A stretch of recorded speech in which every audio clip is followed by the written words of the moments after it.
결론부터 말씀드리면 전체 득표수는 해리스가 앞설 것 같습니다.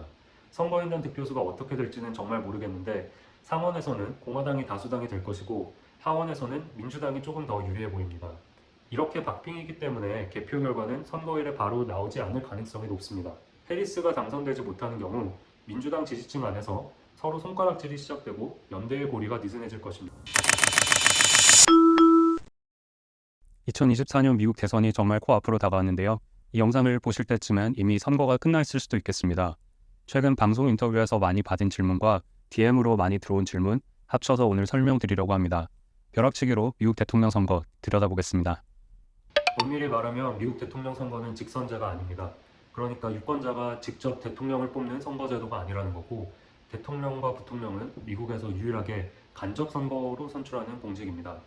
대선 과정 중에 예비선거와 경선을 빼고 요약해서 말씀드리자면 잘 아시다시피 11월 첫 화요일에 본선거가 있죠. 그리고 12월 중순에 선거인단이라는 사람들이 각 주에 모여서 대통령과 부통령 후보에 투표를 하고 그 결과를 이듬해 1월 6일에 연방의회가 개표하고 결과를 인증합니다. 그러니까 11월 본선거에서 하는 투표는 사실 12월에 투표할 선거인단을 꾸리는 그런 투표가 됩니다. 선거인단은 전국에 538명이 있는데 그래서 대통령에 당선되기 위해서는 과반수인 270명의 선거인을 확보해야 하는 것입니다. 이 선거인의 숫자는 각 주의 인구에 비례돼서 배정이 되고요. 주가 아닌 미국령 중에는 유일하게 수도가 위치한 DC가 3명의 선거인을 배정받았습니다. 선거인이 어떤 후보에 표를 던질지는 11월 본선거의 결과에 따릅니다. 전국 50개 주 중 48곳에서는 승자 독식 제도를 채택해서 최다 득표 대선 후보가 그 주의 선거인 모두의 표를 가져가게 됩니다. 엄밀히 말하자면 그 후보를 지지하는 선거인들이 선거인단에 포함되게 되는 건데요. 그리고 메인주와 네브래스카주 두 곳만이 승자 독식 제도를 사용하지 않고 주 전역의 최다 득표 후보에게 선거인단표 1표 그리고 각 주 내 하원의원 지역구별 최다 득표 후보자에 선거인단표 하나씩을 부여하고 있습니다. 이 제도 때문에 파퓰러 보트, 즉 유권자 투표수의 과반수 획득을 하더라도 당선으로 직결되지 않는 것입니다. 전국적으로는 과반수의 표를 얻고 대통령에 당선되지 못한 경우가 미국 역사상 총 5번이나 있습니다. 1824년을 시작으로 최근의 사례로는 2000년 알고어 당시 민주당 후보 그리고 2016년 역시 민주당 후보였던 힐러리 클린턴이 있습니다. 일단 선거인단 제도는 헌법에 명시되어 있는 제도입니다. 구체적으로 선거인단의 숫자를 헌법이 정하지는 않았지만 각 주의 상하원 의원 숫자만큼 선거인을 배정하라고 적혀져 있습니다. 여기에 1963년 수정헌법 23조가 추가되면서 DC에도 선거인이 배정되었습니다. 여기 3명이 배정된 이유는 하나의 주에서 갖출 수 있는 연방의원 최소 의석이 연방상원의원 2명 그리고 하원의원 1명이기 때문입니다. 그래서 선거인단 제도를 바꾸거나 혹은 폐지하려면 어멘드먼트라고 하는 수정헌법, 즉 헌법에 조항을 추가해야 하는데 이건 굉장한 사회적 합의와 시간이 필요한 일입니다. 좀 더 쉽게 말씀드리자면 미국에서 헌법에 있는 내용이 바뀌는 일은 굉장히 드문 일입니다. 기본적으로 미국 연방정부와 연방법은 바뀌지 않는다고 생각하시면 될 것 같습니다. 사실 선거인단 제도는 헌법 제정의 기본 철학 중 하나인 대의 정치와 간접 민주주의 이걸 반영하는 장치입니다. 건국의 시조들 중 특히 제임스 매디슨은 대중이 감정에 쉽게 휩쓸려 충분한 수기 없이 국정이 흔들릴 것을 걱정하기도 했고 무엇보다 독재자가 생길 가능성을 미연에 방지하기 위해서 또 다수결에 따르되 소수 의견을 보호하고 논쟁을 촉진시키기 위해서는 간접 민주주의가 필요하다고 주장했습니다. 미국은 당시에 독재자로 봤었던 영국에 맞서 독립을 선언한 나라인 만큼 작은 정부, 그러니까 권력의 탈중앙화, 그리고 견제와 균형이 정부 구조에서 기본되는 정신이라고 생각하시면 됩니다. 마지막으로 좀 더 현실적인 정치공학적 이유를 소개드리자면 선거인단 제도를 바꾸게 되면 공화당에 불리하게 됩니다. 예를 들어 선거인단 제도 없이 직접 투표를 통해 대통령을 뽑았다면 아까 말씀드렸던 2000년 조지 부시와 알 고어의 선거 그리고 2016년 트럼프와 힐러리 클린턴의 선거에서 민주당 후보가 당선되었을 겁니다. 선거인단 제도 없이는 후보에 상관없이 인구가 많은 지역에만 후보들이 집중할 것이고요. 그렇게 되면 캘리포니아와 뉴욕 같은 곳의 현안은 많이 다뤄지겠지만 인구가 적은 지역의 고충은 해결되지 못할 수도 있죠. 공교롭게도 인구가 적은 지역은 공화당 우세 지역이기도 합니다. 이런 일은 사실 이미 대선 과정에서 비슷하게 볼 수 있습니다. 대도시와 그 권역에는 민주당이 압도적으로 우세하고 시골이나 농촌 같이 인구 밀도가 낮은 지역에는 공화당이 압도적으로 우세한 만큼 대선 캠페인에서는 본인들의 우세 지역에만 집중하고 있습니다. 예를 들면 트럼프는 캘리포니아에 유세하러 갈 일이 없는 것이고 해리스는 오클라호마에 TV 광고를 집행하지 않는 거죠. 좋게 말하면 효율적인 전략을 펼쳐서 자당표가 많이 나올 곳에서 득표수를 최대한 올리는 것입니다만 비판적으로 말하면 정치 양극화의 방증이고 또 다시 양극화를 가속화시키는 이유가 됩니다. 사실 DC가 주로 승격되지 않는 것도 같은 이유입니다. DC가 주로 승격되면 여기를 대표할 연방 상원 의원은 2명 다 민주당 소속이 될 것이 자명하기 때문에 여기에 밸런스를 맞추기 위해서는 주로 승격할 수 있는 공화당 우세 지역과 짝을 지어야 한다는 시각이 중론입니다. 그 이유는 사실 지난 20세기 중반에 하와이와 알래스카가 주로 승격이 되었을 때도 한 곳은 민주당 우세 지역, 한 곳은 공화당 우세 지역이었기 때문에 서로 짝을 지을 수 있었기 때문에 미국 합중국에 편입될 수 있었다라는 이유가 존재하기도 합니다. 기본적으로 선거에서 공화민주 양당 후보의 득표율 차이가 5%포인트 이내로 나오면 경합지역으로 구분하고 있습니다. 2024년 대선에서 경합지역으로 구분하는 주는 넓게 봤을 때 7곳이 있는데 여기는 지난 3번의 대선에서 우세하는 정당이 한 번 이상 바뀐 곳이고 또 주지사 선거나 연방의원 선거 그리고 주 검찰총장 겸 법무장관 또 대법관이 선출직인 경우에는 대법관 또한 포함해서 양당의 성적표가 비슷하게 나타나고 있습니다. 방금 예시로 든 직책은 모두 주의 전체를 지역구로 두는 선출직이고 그렇기 때문에 주 전역의 모든 유권자로부터 직접 표를 얻어야 하는 자리입니다. 2024년의 경우 단연 펜실베이니아, 그리고 미시건과 위스콘신, 네바다와 애리조나, 그리고 조지아와 노스캐롤라이나가 있습니다. 노스캐롤라이나의 경우에는 경합지역으로 봐야 하는지도 의견이 분분한데요. 어쨌든 제가 말씀드린 순서대로 묶어서 볼 수 있습니다. 미시건과 위스콘신의 경우, 네바다와 애리조나의 경우, 그리고 조지아와 노스캐롤라이나의 경우 인구의 인종적인 구성이나 그 지역의 경제 기반, 그리고 문화적 배경에 공통점이 많기 때문입니다. 2018년까지만 해도 플로리다와 오하이오도 경합지역으로 봤었고 2010년쯤까지만 해도 아이오와도 경합지역에 포함되기도 했었습니다. 경합지역은 결국 어떤 선거를 기준으로 보는지 그리고 어떤 시점을 기준으로 보는가에 따라 달라질 수 있습니다. 제일 어려운 질문인데요. 경합지역 여론조사 결과를 봐도 또 전국적인 조사 결과를 봐도 해리스와 트럼프의 지지율이 서로 오차범위에 있습니다. 결론부터 말씀드리면 전체 득표수는 해리스가 앞설 것 같습니다. 선거인단 득표수가 어떻게 될지는 정말 모르겠는데 상원에서는 공화당이 다수당이 될 것이고 하원에서는 민주당이 조금 더 유리해 보입니다. 보통 하원 선거는 대선 결과에 따라가는데 올해는 아닐 수도 있습니다. 트럼프가 당선되더라도 하원에서는 민주당이 우세할 수 있다는 말인데요. 당장 공화당 하원 후보들 모금액만 보더라도 공화당 대선 캠페인에 비교해서 압도적으로 차이가 나고 있고 하원 경합지역구에서는 트럼프가 유세 지원을 가더라도 별 도움이 안 되고 있습니다.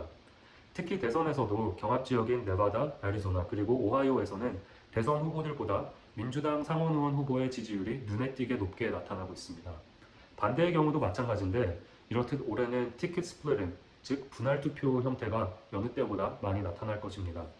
본론으로 돌아와서 이렇게 박빙이기 때문에 개표 결과는 선거일에 바로 나오지 않을 가능성이 높습니다.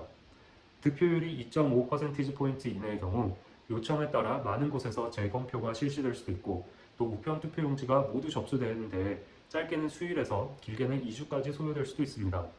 우편 투표용지는 소인이 선거일 당일까지 찍히기만 하면 유효하기 때문에 발송 시간에 따라 개표가 늦어질 수도 있는 건데요. 2020년 대선의 경우 펜실베니아에서 개표 결과가 선거일로부터 닷새 뒤인 토요일에 발표된 적 있고요. 또 캘리포니아의 하원 선거 접전 지역의 경우 개표에 13일이 걸린 것도 있습니다. 배송에도 시간이 걸리지만 우편 투표 용지의 경우 양당 측에서 개표 과정의 무효 처리를 요청할 수 있는 가능성도 있습니다. 투표 용지에 서명이 맞지 않는 것 같다고 문제를 제기할 수도 있고 특히 트럼프 캠페인에서는 우편 투표 제도 관련 법적 조치를 오랫동안 예고해 왔습니다. 이런 연유로 개표 과정이 더 길어질 수 있습니다. 여튼 여론조사 결과는 이 시점에서 저는 크게 무게를 두고 있지 않습니다. 첫 번째로는 두 후보의 지지율이 꾸준히 오차범위 내에 집계되고 있는 것이고요. 두 번째로는 여론조사의 평균치 산출 방식이 분석기관이나 언론사마다 차이가 있기 때문입니다. 다시 말해서 어떤 요인에 가중치를 둘 것인가의 기준이 제각각인데 이 때문에 여론조사 기관마다 결과에 차이가 나타나는 것이고 결정적으로는 여론조사 응답자들이 모두 또는 비례적으로 투표에 참여한다고 단정 지을 수 없기 때문입니다. 맞는 말이에요. 스포츠 베팅이 이제 일부 합법화되면서 베팅 사이트가 많이 늘어났고 올해 대선 결과에도 베팅이 제한적으로 가능해졌습니다. 펄리마켓이나 컬시 같은 베팅 사이트에서 거기서 예측하는 해리스와 트럼프의 당선 가능성은 언론에도 보도가 많이 됐는데요. 보통 트럼프가 해리스에 비해 5%포인트 포인트에서 높게는 10%포인트 포인트 정도 앞선 걸로 점쳐지고 있다고 합니다. 여론조사 결과랑 차이가 크게 나타나고 있는데요. 한마디로 말씀드리면 베팅에 참여하는 사람들은 일반 유권자들과 그 행동의 의도나 우선순위가 많이 다릅니다. 일단 베팅하는 사람들이 모두 미국 국적자 또는 유권자가 아니고요. 온라인 베팅 참여자는 일반 시민보다 또 크립토 시장에도 참여할 확률이 극명하게 높습니다. 공교롭게도 크립토 투자자들에게서는 공화당 지지 성향이 많이 나타나는데요. 크립토 관련 규제에 시장 친화적인 입장을 공화당에서 많이 보이고 있는 것도 한몫하고 있고요. 또 펄리마켓의 설립자인 피터 티엘, 이 사람은 트럼프 후원자 중에 큰손이라는 점도 작용하고 있습니다. 트럼프의 러닝메이트로 제이디 벤스를 적극 추천한 게 피터 티엘과 같은 실리콘밸리의 보수 성향 부호들이라고도 알려져 있습니다. 참고로 베팅 사이트에서는 지난 2020년 트럼프의 재선 실패가 확실시된 뒤에도 트럼프의 당선 확률에 베팅을 건 사람들도 꽤 있었습니다. 그만큼 베팅 세계와 현실 선거는 전혀 다른 영역이라는 것을 잊지 말아주시면 좋겠습니다. 혹시 테마주 이런 게 궁금해서 물어보시는 거라면 저는 별로 대답하지 않고 싶은 질문인데요. 양당 후보의 지지층과 약점 그리고 태세라고 할 수 있는 전략을 요약드리면 좀 이해하시는 데 도움이 될 것 같습니다. 먼저 해리스의 지지층과 약점을 말씀드리면 해리스의 가장 높은 지지율을 보이는 집단은 여성, 백인, 그리고 평균 이상의 교육 수준을 가진 사람이라고 꼽을 수 있겠습니다. 그 정체성을 교차해서 갖고 있는 사람들로부터는 더 높은 지지율이 나오는 거겠고요. 보통 민주당 지지층이라고 하면 높은 교육 수준 그리고 소수자라고 할 수 있겠습니다. 그래서 민주당의 엘리트주의자들이 많다라거나 강남 좌파들이 많다라는 비판이 여기서 나온 건데요. 근데 해리스의 경우에는 인종적 소수자들의 지지를 기존의 민주당 대선 후보에 비해서 충분히 받지 못하고 있습니다. 구체적으로 꼽자면 라틴계 또는 흑인 남성 그리고 39세 이하 남성 이 사이에서 지지율이 적게 나타나고 있고요. 또 아랍계와 무슬림 시민들의 지지 확보에 어려움을 겪고 있습니다. 후자의 경우에는 이스라엘 원조 중단과 휴전 협정에 대해 해리스가 입장을 명확히 보이지 않았다는 이유 때문입니다.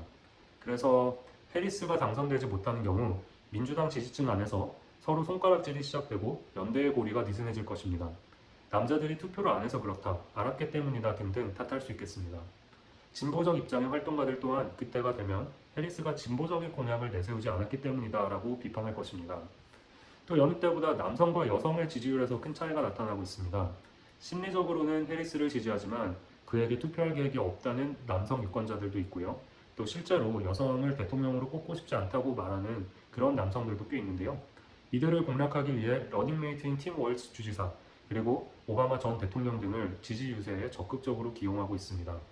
미셸 오바마의 경우 남성들을 향해 임신 중지권과 여성의 신체의 자유 보장에 남성들이 함께하지 않으면 사랑하는 여성들이 고통받게 된다고 발언하면서 남성들이 투표에 참여하지 않으면 여성들이 collateral damage, 즉 부수적 피해로 전락한다고 이례적으로 강도 높은 발언을 하기도 했습니다.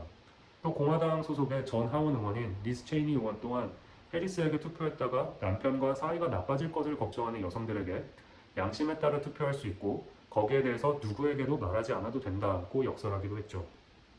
그래서 해리스는 당선을 위해서 중도층 표심을 노리고 있습니다.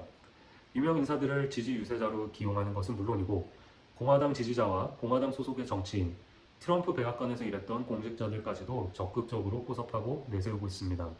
선거일에 가까울수록 본인 공약보다 트럼프 비판에 무게를 두면서 반트럼프 연대를 구축하려는 모습이 보입니다. 또 우클릭이라는 비판을 감수하면서 프래킹에 반대하지 않는다는 발언을 하거나 이민 정책에 있어서는 인도주의적 구제안보다는 국경 보안 강화 등 강경한 입장을 강조하기도 합니다. 또 본인과 바이든의 차별점을 묻자 본인은 내각의 공화당원을 기용하겠다라는 발언을 하기도 했죠. 이런 점에서 해리스가 당선되면 민주당의 전체적인 기조가 우경화될 것으로 전망합니다. 선거에 도움이 된다는 근거가 되기 때문입니다. 트럼프는 해리스와 다르게 본인의 지지층 결집에 집중해왔습니다. 이번 선거는 사실 트럼프와 바이든의 대결 구도 트럼프는 해리스와 다르게 본인의 지지층 결집에 집중해왔습니다.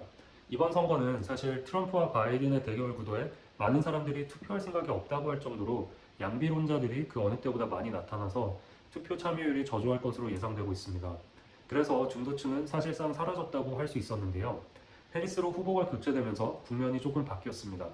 아무튼 양비론자 또는 정치 무관심층이 늘어날수록 후보 입장에서는 스스로의 지지층을 더 결집시키고 투표소로 더 이끄는 쪽이 이긴다는 계산을 할 수 있습니다. 그게 지금 트럼프의 계산입니다. 그렇기 때문에 선거일이 다가올수록 노골적이고 원색적인 비난 그리고 수위 높은 발언이 더 자주 나오고 있습니다. 이 전략의 약점은 중간지대에 있는 유권자의 표심을 얻기가 어렵다는 점입니다. 게다가 수위 높은 발언으로 지난 몇 주 사이에만 해도 IT계 커뮤니티와 푸에르토리코 커뮤니티의 분노를 사기도 했습니다. IT계 주민들은 플로리다에만 50만 명이, 푸에르토리코계 주민들은 펜실베이니아에만 50만 명이 밀집해 있는데요. 두 커뮤니티 모두 경합지역에서 선거의 결과를 바꿀 수 있을 만큼의 규모입니다. 양당 모두 선거 참여율을 높이기 위해 올해 주민투표에 많이 기대는 모습도 나타나고 있습니다. 후보에 대한 관심이 저조하더라도 사회적으로 민감한 이슈를 주민투표에 붙여 참여율을 올리고 또 그 흐름으로 표심을 이끌어 본다는 그런 계획입니다.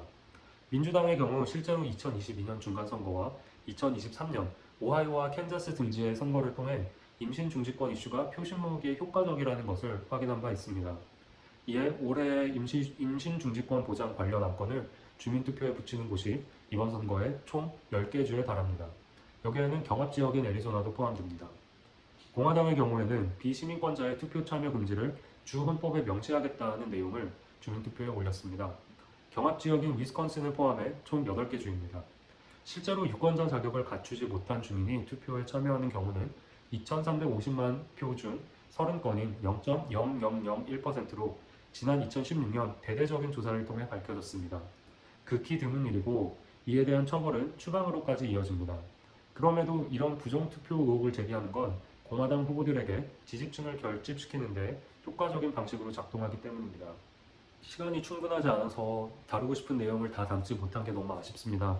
아무튼 선거가 어느 정도 끝나면 다루고 싶었던 다른 내용도 영상으로 만들어서 선보일 수 있을 것 같습니다. 또 질문 있으시면 DM이나 댓글 또 다른 여러 가지 방법으로 보내주시기 부탁드립니다. 감사합니다.